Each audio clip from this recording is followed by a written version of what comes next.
అందరికీ నమస్కారం. నిన్న హైకోర్టులో వైసీపీ పార్టీ తరఫున పోస్టల్ బ్యాలెట్స్ పై సీఈఓ ఆంధ్రప్రదేశ్ ఇచ్చిన ఒక వివరణ మీద వాళ్ళు రిట్ ఫైల్ చేయడం జరిగింది. విచిత్రం ఏంటంటే అక్కడ కేసుని విత్డ్రా చేసుకునే పరిస్థితి వచ్చిన వైసీపీ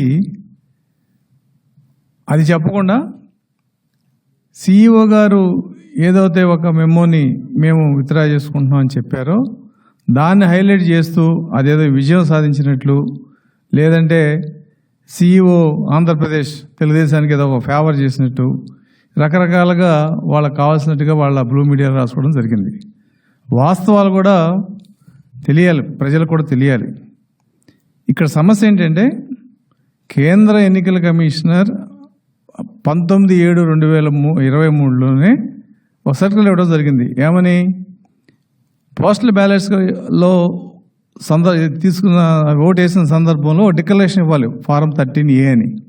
ఆ డిక్లరేషన్ మీద గెజిటెడ్ ఆఫీసర్ సంతకం పెట్టాలి.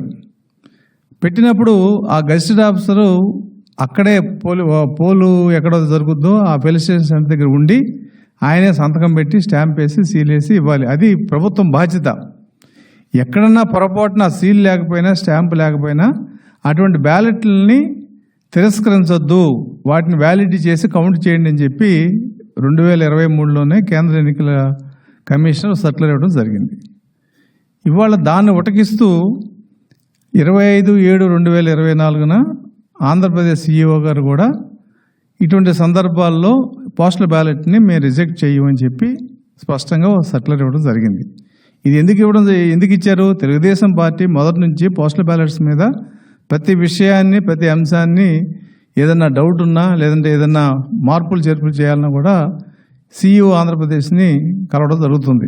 ఆ సందర్భంలో మేము స్పష్టంగా అడిగాం, అయ్యా మీరు మాకు కొన్ని చోట్ల ఈ స్టాంపులు సీళ్లు వేయలేదు, అలాగే కొన్ని చోట్ల పోస్టల్ బ్యాలెట్ వెనకాల ఆర్ఓ గారు ఫాస్మెయిల్ లేదు, మరి కేంద్ర ఎన్నికల కమిషనర్ సర్క్యులర్ ప్రకారం వీటన్నిటిని వ్యాలిడ్ చేయమని ఉంది. అది రూల్లో ఉన్నా కూడా మన అధికారుల పరిస్థితి ఎలా ఉందంటే పోస్టల్ బ్యాలెట్స్కి ఈవీఎంలు వాడిన అధికారులు ఉన్నారు ఈ రాష్ట్రంలో.